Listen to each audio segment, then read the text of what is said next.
دروازے پر اشرفیاں رکھ دی اور ایک پیڑ کے پیچھے چھپ گئے جا کے. پیڑ کے پیچھے جا کے چھپے تو تھوڑی دیر کے بعد دروازہ اس نے کھولا، اور کھولنے کے بعد دیکھا تو مولانا. جو انسان ہمیشہ سچائی پر رہتا ہے اسے دنیا میں کوئی بھی نیچا نہیں دکھا سکتا. ہمیشہ سچ بولو، سچ پر قائم و دائم رہو، آپ ہی آگے رہو گے سب سے. کیونکہ سچائی ایک ایسی طاقت ہے کہ وہ کبھی بھی آپ کو رسوا نہیں ہونے دے گی. ہمیشہ سچائی پر قائم رہو. دو دوست تھے، بہت زیادہ قریبی، بہت زیادہ اچھے دوست. لیکن دوستوں میں بھی جب درار پیدا ہوتی ہے تو کبھی وہ ایسی ویسی چیز کی وجہ سے درار پیدا نہیں ہوتی ہے. ہمیشہ جب بھی دوستوں میں درار پیدا ہوتی ہے دولت کی وجہ سے، پیسوں کی وجہ سے. ایک بہت اچھا دوست ہو آپ کا اور آپ اس سے ادھار لے لینا، پھر دیکھنا کہ آپ کی وہ دوستی کیسے ٹوٹتی ہے، آپ کی وہ دوستی کیسے داغدار ہوتی ہے. بہت کم لوگ ہوتے ہیں جو ایسی دوستیاں جن کی باقی رہتی ہیں. جو جگری دوست ہوتے ہیں وہ آپس میں ادھار دیتے ہیں پھر بھی ان کی دوستی برقرار رہتی ہے. ورنہ 80-85% ایسی دوستیاں میں نے ٹوٹتے ہوئے دیکھی ہیں، ان میں درار پڑتے ہوئے دیکھی ہے کہ پیسوں کے معاملے میں، کہ بھائی دوستی میں ادھار دے دیا اور پھر ان میں جو ہے بن بگڑ گئی بات. تو یہ جو دو دوست تھے یہ آپس میں بہت زیادہ گہری گاڑی دوستی تھی، کام کرتے تھے. ایک دن ان کو کام کرنے پر زیادہ پیسے مل گئے. تو ایک کہتا تھا کہ میں نے زیادہ محنت کری، دوسرا کہتا تھا نا میں نے زیادہ محنت کری. دونوں دوستوں میں اس بات پر جھگڑا ہو گیا. وہ کہتا تھا میں زیادہ محنتی ہوں، میں نے زیادہ محنت کی، مجھے زیادہ پیسے دو. دوسرا کہتا تھا نہیں میں. یہ بات چلی گئی قاضی صاحب کے پاس. قاضی صاحب کے پاس گئی، دونوں نے اپنی بات رکھی. وہ کہتا ہے میں زیادہ محنتی ہوں، وہ کہتا ہے میں زیادہ محنتی ہوں. قاضی صاحب بھی کہتے ہیں کس کی بات مانوں، کوئی ثبوت نہیں، کوئی گواہ نہیں، اب کیا کریں، کیسی کیا کریں. تو انہوں نے فوری طور پر اس مسئلے کا حل نکالا. ایک کو جو کہہ رہا تھا میں نے زیادہ محنت کی اس کو زیادہ اشرفیاں دلوا دی. اب کچھ کم جو اشرفیاں ہوئی ان اشرفیوں میں اپنی اشرفیاں ملا کے اور اس کو دے دی، تم جاؤ. دونوں چلے گئے.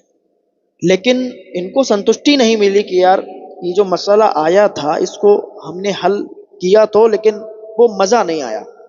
اس کے بعد بھی یہ لوگ آ سکتے ہیں اور کچھ بھی اس طریقے سے حرکت کر سکتے ہیں، اور پھر ان کے مسئلے کا حل کیسے کیا جائے گا. تو ابھی کچھ دنوں کے بعد تھوڑا سا عرصہ گزرا، اس کے بعد پھر ان میں سے ایک شخص آ گیا. آنے کے بعد کہنے لگا قاضی صاحب میں نے اس کو 10 اشرفیاں دی تھی ادھار کے طور پر، وہ میرے اشرفیاں نہیں دے رہا ہے. ادھار تو لے لیا، ادھار کے ٹائم تو اس کا منہ پھیل گیا، لیکن اب جب میں مانگتا ہوں تو وہ دیتا نہیں ہے. قاضی صاحب نے کہا اس کو بلاؤ. جب اس کو بلایا گیا وہ آیا تو قاضی صاحب نے کہا کہ بھائی تم نے اس کی اشرفیاں لی؟ اس نے کہا حضور کیسی بات ہے، میں نے اس کو الٹا 10 اشرفیاں دی ہیں اور آپ کہتے ہو میں نے لی. اس کو میں نے اشرفیاں 10 دی ہیں، میری اس پر اشرفیاں ہیں، اس کی میرے پہ نہیں ہے. تو قاضی صاحب کا پھر دماغ خراب ہو گیا، پھر ان کا جو ہے دماغ ہل گیا کہ بتاؤ. وہ کہتا ہے کہ تم نے لی، وہ کہتا ہے کہ تم نے لی، اب یہ مسئلہ کیسے حل ہو.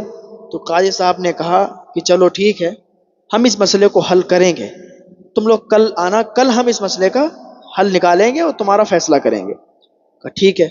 دونوں اپنے اپنے گھر چلے گئے. قاضی نے سوچا کیا کیا جائے کیا کیا جائے.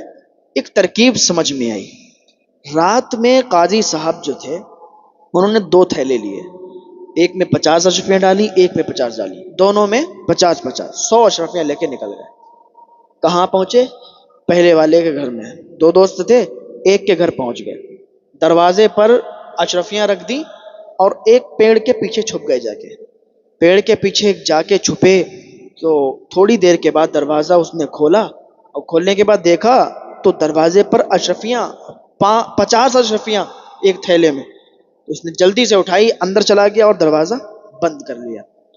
قاضی صاحب جو تھے وہاں سے گئے دوسرے والے کے گھر، اور دوسرے والے کے دروازے پر بھی انہوں نے اشرفیاں ڈال دی.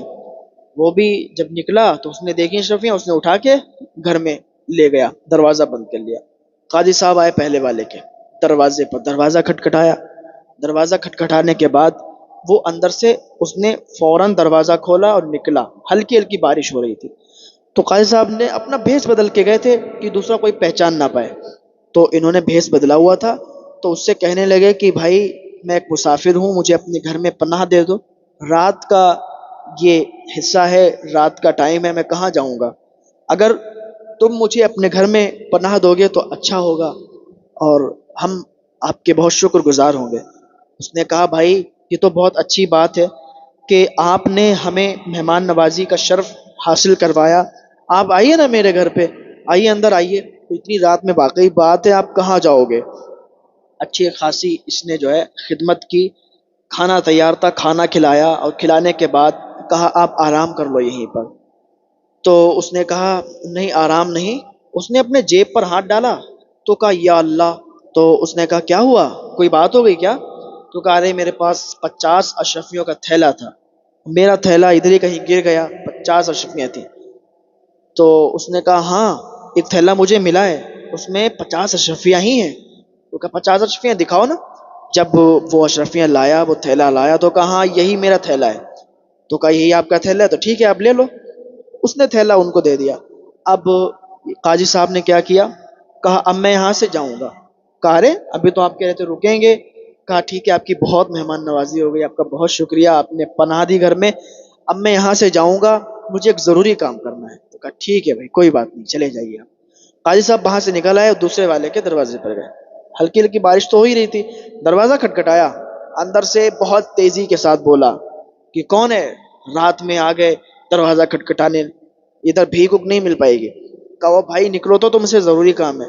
وہ نکلا، نکلنے کے بعد قاضی صاحب نے کہا اپنے بھیس تو بدلا ہوا تھا، قاضی صاحب نے کہا کہ مجھے جو ہے رات ہو گئی ہے، میں آپ کے گھر پہ رکنا چاہتا ہوں، مجھے اپنے گھر پہ تھوڑی سی جگہ دے دو، رات میں کہاں جائیں گے؟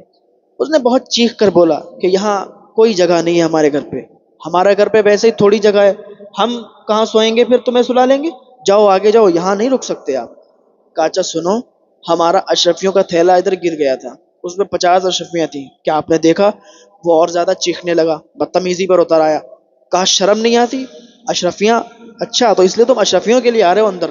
اس نے بہت زیادہ ڈانٹا، بہت زیادہ بدسلوکی کی، اور کہا نکل جاؤ یہاں کچھ بھی نہیں ہے، تم جو ہے اب ادھر بھٹکنا بھی مت۔ قاضی صاحب اپنے گھر چلے آئے۔ پھر جب دربار لگا، فیصلے کے وقت قاضی صاحب بیٹھے تھے، ان دونوں کو بلایا گیا، یہ دونوں آ گئے۔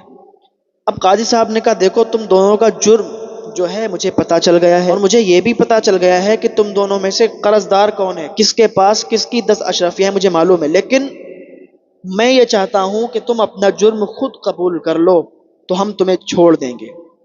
تو جو جس کے پاس اشرفیاں تھیں، جس نے منع کیا تھا قاضی کو، وہ کہنے لگا قاضی صاحب پہلے والا آپ کا فیصلہ مجھے بہت اچھا لگا، لیکن اب آپ جو ہے فیصلے میں کوتاہی کر رہے ہو، اور اب جو ہے آپ کچھ اور ہی بات لے کے بیٹھے ہو، لگتا ہے آپ فیصلہ نہیں کرو گے، اور ہمارے حق میں فیصلہ ہم سوچ رہے تھے، آپ سے امید تھی کہ آپ کر دو گے، لیکن اب نہیں کرو گے آپ ہو سکتا ہے آپ کو پیسے کھلا دیے گئے ہوں، آپ نے رشوت لے لی۔ قاضی کو غصہ آ گیا، قاضی نے پورا واقعہ، پورا معاملہ جو رات میں ہوا تھا بتا دیا کہ ہم تمہارے دروازے پر گئے تھے بھیس بدل کر، اور تم نے مجھے بھگا دیا، اور جو 50 اشرفیاں تھیں وہ بھی تم نے لے لی۔ تو اس نے کہا قاضی صاحب کیا بات کر رہے ہو آپ، ہم نے تو ایسا کیا نہیں، اس نے انکار کر دیا۔ قاضی کو غصہ آ گیا، قاضی کے سامنے تو تھا ہی سب معاملہ، قاضی نے اس کو قید خانے میں ڈلوا دیا، اور وہ جو دوسرا والا تھا اس کی بہت تعریف کی، اور اس کی 10 اشرفیاں بھی اس کو واپس دیں، اور قاضی الگ ہی منصوبہ لے کے ان کے گھر گیا تھا۔ قاضی اپنا مشیر تلاش کر رہا تھا، قاضی نے اپنا مشیر تلاش کرنے کے لیے یہ سب کیا کہ دیکھیں کون اس زمانے میں ہمیں سچا اور نیک مل سکتا ہے۔ تو یہ جو شخص تھا بہت زیادہ نیک تھا، بہت زیادہ سچا تھا، تو قاضی نے اپنے پاس اس کو رکھ لیا، اپنا مشیر بنا لیا، اور اس کی تنخواہ بھی بہت زیادہ کر دی۔ تو اس کے سچ بولنے کی وجہ سے یہ قاضی کا ساتھی ہو گیا، قاضی کے کام میں، اس کے فیصلوں میں اس کا ساتھ ہوتا تھا، قاضی کو یہ جو ہے باتیں بتاتا تھا، کوئی فیصلہ آتا تھا تو قاضی کو بتایا کرتا تھا کہ ایسے کرو ویسے کرو، تو یہ صلاح دیتا تھا۔ کس وجہ سے؟ یہ سچ بولنے کی وجہ سے، یہ سچائی پر قائم رہا، سچ بولنے کی وجہ سے یہ قاضی کا ساتھی بن گیا، اور وہ جھوٹ بولنے کی وجہ سے قید خانے میں چلا گیا۔ تو کہنے کا مقصد یہی ہے کہ آپ سچ بولتے رہیں، دنیا کے لوگ آپ کو کچھ بھی نہیں کر سکتے، آپ سچائی پر قائم و دائم